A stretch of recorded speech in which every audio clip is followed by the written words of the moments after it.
दोस्तों, आज भारत और साउथ अफ्रीका के बीच चौथा टी20 मैच खेल गया और ये मैच बेहद रोमांचक रहा क्योंकि ये मैच 10-10 ओवर का रहा। जी हाँ, इस वीडियो में हम आपको इस मैच का पूरा हाइलाइट्स बताएंगे, तो वीडियो को अंत तक जरूर देखें। और अगर वीडियो पसंद आया तो एक लाइक जरूर करें। लाइक टारगेट है 1000 लाइक्स। दोस्तों, भारत और साउथ अफ्रीका के बीच 5 मैचों की टी20 सीरीज का चौथा मुकाबला आज लखनऊ के इकाना स्टेडियम में खेला गया, लेकिन यह मुकाबला तय समय पर शुरू नहीं हो सका। घने कोहरे यानी फॉग की वजह से मैदान और आउटफील्ड साफ नहीं दिख रही थी। काफी देर तक इंतजार करना पड़ा और जब हालात थोड़े बेहतर हुए तब मैच रेफरी और अंपायर्स ने फैसला लिया कि मुकाबले को 10-10 ओवर का कर दिया जाए। दर्शकों को भले ही कम ओवर देखने मिले, लेकिन रोमांच में कोई कमी नहीं रहने वाली थी। टॉस साउथ अफ्रीका के कप्तान एडन मार्करम ने जीता और उन्होंने पहले गेंदबाजी करने का फैसला किया। छोटे मुकाबले में लक्ष्य का पीछा करना आसान माना जाता है, यही सोच उनके फैसले के पीछे थी। भारतीय टीम की ओर से ओपनिंग के लिए अभिषेक शर्मा और शुभमन गिल मैदान पर उतरे। सामने नई गेंद लेकर आए अनुभवी तेज गेंदबाज लुंगी एनगिडी, जिनसे साउथ अफ्रीका को शुरुआती विकेट की उम्मीद थी। पहला ओवर एनगिडी ने काफी सधी हुई गेंदबाजी से शुरू किया। शुरुआती गेंदों पर उन्होंने सही लाइन और लेंथ रखी, जिससे बल्लेबाज खुलकर हाथ नहीं खोल पाए। शुरुआती 5 गेंदों में भारत सिर्फ 4 रन ही बना सका, लेकिन ओवर की आखिरी गेंद पर अभिषेक शर्मा ने अपने इरादे साफ कर दिए। उन्होंने आगे बढ़कर ऑफ साइड में करारा शॉट खेला और गेंद सीधे बाउंड्री के पार चली गई। इस चौके के साथ भारत ने पहले ओवर में ही संदेश दे दिया कि वे इस छोटे मुकाबले में कोई ढिलाई नहीं बरतेंगे। दूसरा ओवर लेकर आए मार्को यानसन। लंबे कद और उछाल का फायदा उठाने वाले यानसन के खिलाफ अभिषेक शर्मा पूरी तरह तैयार नजर आए। इस ओवर में अभिषेक ने अपना आत्मविश्वास दिखाया और लगातार 2 चौके जड़ दिए। पहला चौका कवर की दिशा में गया, जबकि दूसरा लेग साइड की खाली जगह में। इन शॉट्स के बाद भारतीय डगआउट में जोश साफ नजर आने लगा और रन रेट तेजी से ऊपर चला गया। तीसरे ओवर में गेंदबाजी में बदलाव करते हुए एडन मार्करम ने ओटनील बार्टमैन को आक्रमण पर लगाया। इस ओवर में शुभमन गिल ने अपनी क्लास दिखाई। एक गेंद उनके बल्ले के ऊपरी किनारे से लगकर थर्ड मैन की दिशा में चली गई और चौके के लिए निकल गई। ओवर की आखिरी गेंद पर अभिषेक शर्मा ने शॉर्ट फाइन लेग के ऊपर से गेंद को हवा में उठाया और एक और चौका जड़ दिया। 3 ओवर के बाद भारत बिना विकेट खोए तेजी से आगे बढ़ चुका था। चौथा ओवर डालने आए एनरिक नॉर्किया। उनकी रफ्तार ने बल्लेबाजों को थोड़ा सतर्क जरूर किया, लेकिन शुभमन गिल ने मौके का फायदा उठाते हुए एक शानदार ड्राइव खेला जो सीधे बाउंड्री के पार गया। इसी ओवर में साउथ अफ्रीका को एक बड़ा मौका भी मिला। अभिषेक शर्मा का शॉट हवा में गया, लेकिन wicket keeper Quinton de Kock गेंद को जज नहीं कर पाए और कैच छूट गया। यह एक अहम मौका था जिसने साउथ अफ्रीका को शुरुआती दबाव से बाहर निकालने का मौका दिया था, लेकिन वह हाथ से निकल गया। 5वें ओवर में गेंद कॉर्बिन बॉश को सौंपी गई। उन्होंने धीमी गेंदों और कटर्स का इस्तेमाल किया। इस ओवर में भारत को पहला झटका लगा। अभिषेक शर्मा ने एक बार फिर बड़ा शॉट खेलने की कोशिश की, लेकिन गेंद बल्ले पर ठीक से नहीं आई। गेंद हवा में गई और मिड ऑफ की दिशा में कप्तान एडन मार्करम ने शानदार दौड़ लगाकर कैच पकड़ लिया। अभिषेक शर्मा 19 रन बनाकर आउट हुए। भले ही उनकी पारी लंबी नहीं थी, लेकिन उन्होंने भारत को तेज और मजबूत शुरुआत दिला दी थी। इसके बाद मैदान पर आए कप्तान सूर्यकुमार यादव। जैसे ही सूर्या क्रीज पर पहुंचे, स्टेडियम में शोर बढ़ गया। छठे ओवर में गेंद डोनोवन फेरेरा के हाथ में थी। ओवर की तीसरी गेंद पर सूर्यकुमार यादव ने अपने ट्रेडमार्क अंदाज में बैक ऑफ लेंथ गेंद को मिड विकेट के ऊपर से फ्लिक किया और गेंद सीधे दर्शकों के बीच जा गिरी। यह मैच का पहला छक्का था। इस छक्के के साथ भारत की पारी और लय में आ गई। 7वें ओवर में स्पिन का सहारा लिया गया और खुद एडन मार्करम गेंदबाजी करने आए। सूर्या और गिल ने शुरुआत में संभल कर खेला, लेकिन जैसे ही मौका मिला सूर्या ने बेहतरीन स्वीप शॉट खेला और गेंद स्क्वायर लेग बाउंड्री के पार चली गई। यह शॉट देखकर साफ था कि सूर्या गेंदबाजों पर लगातार दबाव बनाए रखना चाहते हैं। 8वां ओवर फिर कॉर्बिन बॉश ने डाला। इस ओवर में उन्होंने अच्छी लाइन लेंथ रखी और रन गति को थोड़ा थामने में कामयाब रहे, लेकिन इसी ओवर में साउथ अफ्रीका से एक और बड़ी गलती हो गई। सूर्यकुमार यादव का शॉट हवा में गया, लेकिन डीप में खड़े ट्रिस्टन स्टब्स कैच नहीं पकड़ पाए। गेंद उनके हाथों से फिसल गई। ये कैच अगर पकड़ लिया जाता तो मैच का रुख बदल सकता था। 9वें ओवर में गेंद फिर मार्को यानसन को सौंपी गई। शुरुआती गेंदों पर रन नहीं बने, लेकिन ओवर की आखिरी गेंद पर शुभमन गिल ने शानदार फुटवर्क दिखाया और गेंद को मिड विकेट के ऊपर से उछाल दिया। गेंद सीधे स्टैंड्स में जा गिरी। यह एक शानदार छक्का था जिसने पूरे मैदान को झूमने पर मजबूर कर दिया। भारत अब पूरी तरह नियंत्रण में था। 10वां और आखिरी ओवर डालने के लिए एडन मार्करम ने गेंद एनरिक नॉर्किया को सौंपी। उम्मीद थी कि उनकी रफ्तार भारत को रोक पाएगी, लेकिन जो हुआ उसने मुकाबले को पूरी तरह एक तरफा बना दिया। ओवर की पहली ही गेंद पर सूर्यकुमार यादव ने पूरी ताकत के साथ शॉट खेला और गेंद सीधे बाउंड्री के बाहर चली गई। स्टेडियम तालियों से गूंज उठा। अगली गेंद पर भी वही नजारा देखने को मिला। सूर्या ने एक और जोरदार छक्का जड़ दिया। नॉर्किया ने तीसरी गेंद स्लोअर डालने की कोशिश की, लेकिन सूर्य कुमार यादव ने उसे तुरंत पहचान लिया। उन्होंने बेहतरीन टाइमिंग के साथ गेंद को मिड विकेट की दिशा में भेजा और गेंद फिर से दर्शकों के बीच जा गिरी। यह लगातार तीसरा छक्का था। साउथ अफ्रीकी खिलाड़ियों के चेहरे पर निराशा साफ दिखने लगी थी। चौथी गेंद पर भी सूर्या ने कोई रहम नहीं दिखाया। इस बार उन्होंने बिना किसी झिझक के गेंद को हवा में उठाया और गेंद सीधी मिड विकेट के ऊपर से बाउंड्री के पार चली गई। पूरा मैदान शोर और तालियों से भर चुका था। पांचवीं गेंद पर भले ही रन नहीं बने, लेकिन आखिरी गेंद पर सूर्य कुमार यादव ने एक बार फिर वही कमाल किया। इस बार उन्होंने गेंद को लॉन्ग ऑन की दिशा में ऊंचा उठाया और गेंद सीधे बाउंड्री के बाहर जा गिरी।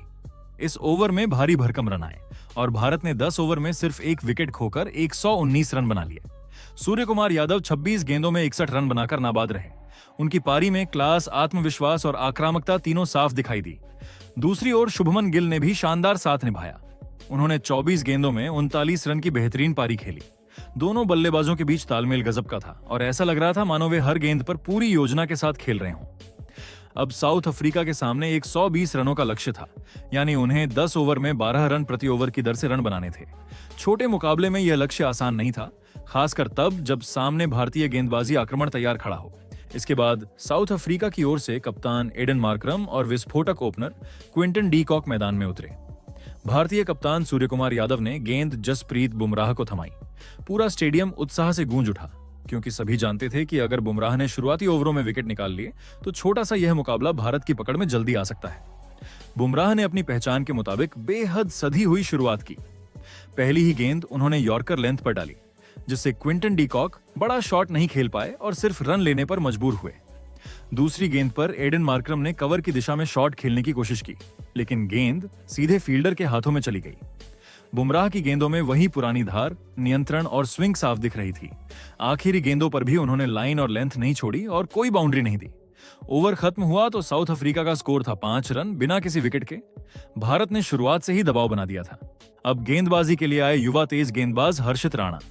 सामने थे क्विंटन डी कॉक, जो T20 क्रिकेट में तेजी से रन बनाने के लिए मशहूर हैं, और यहीं से मुकाबले की रफ्तार अचानक बदल गई। हर्षित की पहली गेंद जरा सी छोटी पड़ गई और डी कॉक ने तुरंत पुल शॉट खेलते हुए गेंद को डीप स्क्वायर लेग की दिशा में चौके के लिए भेज दिया। अगली ही गेंद पर उन्होंने फिर वही अंदाज अपनाया और इस बार मिड विकेट की ओर शानदार चौका जड़ दिया। दर्शक दीर्घा में बैठे कुछ साउथ अफ्रीकी समर्थक भी अब आवाज उठाने लगे थे। तीसरी गेंद पर हर्षित ने लेंथ बदलने की कोशिश की, लेकिन डी कॉक पूरी तरह लय में आ चुके थे। उन्होंने कवर ड्राइव खेला और तीसरा लगातार चौका जड़ दिया। 3 गेंदों में 3 चौके। भारतीय खेमे में हल्की बेचैनी दिखने लगी। चौथी और 5वीं गेंद पर राणा ने थोड़ी संभलकर गेंदबाजी की, जिससे सिर्फ कुछ रन आए, लेकिन ओवर की आखिरी गेंद पर कप्तान एडन मार्करम ने करारा प्रहार किया। फुल लेंथ गेंद को उन्होंने मिड ऑन के ऊपर से उछाल दिया और गेंद सीधे स्टैंड में जा गिरी। एक शानदार छक्का। इस ओवर में कुल 20 रन आए और साउथ अफ्रीका ने 2 ओवर में ही 25 रन बना लिए। भारत की शुरुआती पकड़ अब थोड़ी ढीली पड़ती नजर आने लगी। सूर्य कुमार यादव ने तुरंत बुमराह को वापस आक्रमण पर लगाया और यह फैसला बिल्कुल सही साबित हुआ। बुमराह ने ओवर की दूसरी गेंद पर कमाल कर दिखाया। उन्होंने क्विंटन डी कॉक को ऑफ स्टंप के पास एक तेज इन स्विंगर फेंकी। गेंद अंदर की ओर आई, डी कॉक का बल्ला चूक गया और स्टंप्स बिखर गए। डी कॉक 15 रन बनाकर बोल्ड हो गए। पूरा स्टेडियम बुमराह बुमराह के नारों से गूंज उठा। भारत को बड़ी राहत मिली, क्योंकि डी कॉक शुरुआत में बेहद खतरनाक दिख रहे थे। अब मैदान पर आए युवा बल्लेबाज ट्रिस्टन स्टब्स। आते ही उन्होंने पहली ही गेंद पर बाउंड्री लगाने की कोशिश की और बुमराह की फुल लेंथ गेंद को कवर के बीच से निकाल दिया। लेकिन इसके बाद बुमराह ने शानदार वापसी की। उन्होंने अपनी लाइन और लेंथ कस ली और अगली गेंदों पर कोई बड़ा शॉट नहीं खेलने दिया। ओवर खत्म हुआ तो साउथ अफ्रीका का स्कोर 3 ओवर में 34 रन पर 1 विकेट था। हर्षित राणा एक बार फिर गेंद लेकर आए और इस बार वह पिछली गलती दोहराने के मूड में नहीं थे, लेकिन सामने थे एडन मार्करम और ट्रिस्टन स्टब्स, दोनों आक्रामक बल्लेबाज। पहली गेंद पर मार्करम ने लॉन्ग ऑन की दिशा में ताकतवर शॉट खेला, लेकिन गेंद जमीन पर ही गई और फील्डर ने उसे रोक लिया। दूसरी गेंद पर स्टब्स ने ड्राइव करने की कोशिश की, लेकिन गेंद बल्ले के ऊपरी किनारे से लगकर हवा में उछली। पॉइंट पर खड़े शुभमन गिल ने तेजी से आगे बढ़ते हुए शानदार कैच पकड़ लिया। स्टब्स 6 रन बनाकर आउट हो गए और भारत को दूसरी बड़ी सफलता मिल गई। मैदान में फिर से जोश लौट आया। अब बल्लेबाजी के लिए आए डेवॉल्ट ब्रेविस। उन्होंने आते ही पहली ही गेंद पर कवर की ओर करारा चौका जड़ दिया। यह शॉट आत्मविश्वास से भरा हुआ था। राणा ने अगली गेंदों पर वापसी करते हुए लाइन सटीक रखी और रन गति पर लगाम लगाने की कोशिश की, लेकिन ओवर के अंत में ब्रेविस ने एक और शॉट खेला और गेंद डीप मिड विकेट की ओर गई, जहां से कुछ रन मिले। 4 ओवर के बाद साउथ अफ्रीका का स्कोर था 49 रन पर 2 विकेट। अब गेंद सौंपी गई स्पिनर वरुण चक्रवर्ती को। यह फैसला पूरी तरह रणनीतिक था, क्योंकि पिच अब थोड़ी धीमी होने लगी थी। वरुण चक्रवर्ती ने पहली ही गेंद पर अपनी क्लास दिखाई। गेंद ऑफ स्टंप के बाहर पड़ी और हल्का सा टर्न लेकर मार्करम को चकमा दे गई। दूसरी गेंद पर डेवॉल्ट ब्रेविस ने स्वीप खेलने की कोशिश की, लेकिन गेंद बल्ले पर ठीक से नहीं आई और रन सीमित रहा। तीसरी गेंद पर वरुण चक्रवर्ती ने फ्लाइट दी। मार्करम आगे बढ़े और लॉन्ग ऑन की दिशा में शॉट खेला। गेंद बाउंड्री पार चली गई। ये शॉट साउथ अफ्रीका के लिए राहत लेकर आया और मार्करम अब लय में नजर आने लगे। चौथी गेंद पर वरुण चक्रवर्ती ने तुरंत वापसी की और तेज गेंद डालते हुए रन रोक दिया। पांचवीं गेंद पर मार्करम ने फिर शॉट खेला, लेकिन इस बार गेंद सीधे फील्डर के पास चली गई। आखिरी गेंद पर ब्रेविस ने एक और कोशिश की, लेकिन बड़ा शॉट नहीं निकल पाया। 5 ओवर पूरे होने तक साउथ अफ्रीका का स्कोर था 60 रन पर 2 विकेट। कप्तान एडन मार्करम 27 रन बनाकर नाबाद थे, जबकि डेवॉल्ट ब्रेविस उनका साथ निभा रहे थे। रन रेट अब भी तेज था और मुकाबला पूरी तरह रोमांचक मोड़ पर पहुंच चुका था। अब साउथ अफ्रीका के लिए आखिरी 5 ओवर बेहद अहम होने वाले थे। छठे ओवर में भारत की ओर से अब गेंद संभाली कुलदीप यादव ने। मुकाबला इस वक्त बेहद नाजुक मोड़ पर था। साउथ अफ्रीका को तेजी से रन चाहिए थे, लेकिन भारत को बस सही समय पर विकेट की तलाश थी। छठे ओवर की पहली ही गेंद पर कुलदीप यादव ने अपनी फेमस गूगली फेंकी। गेंद हवा में हल्का सा रुकी, अंदर की तरफ आई और सीधे एडन मार्करम के पैड पर लगी। जोरदार अपील हुई, लेकिन अंपायर ने नॉट आउट का इशारा किया। भारतीय खिलाड़ी थोड़े निराश हुए, लेकिन कुलदीप जानते थे कि अगली गेंद पर क्या करना है। अगली ही गेंद पर उन्होंने स्पीड और एंगल दोनों बदल दिए। मार्करम ने बड़ा शॉट खेलने के लिए बल्ला घुमाया, लेकिन टाइमिंग पूरी तरह बिगड़ गई। गेंद ऊंची उठी और डीप लॉन्ग ऑन पर खड़े हार्दिक पांड्या के हाथों में समा गई। भारत को बहुत बड़ा विकेट मिल गया। कप्तान एडन मार्करम 27 रन बनाकर पवेलियन लौट गए। ये विकेट सिर्फ एक बल्लेबाजम का नहीं, बल्कि साउथ अफ्रीका की उम्मीदों का भी था। अब क्रीज पर आए नए बल्लेबाज डोनोवन फरेरा।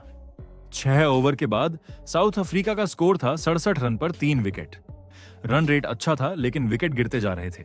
7वें ओवर में कप्तान सूर्य कुमार यादव ने गेंद थमाई वरुण चक्रवर्ती को। चक्रवर्ती ने आते ही अपनी जादू दिखाया।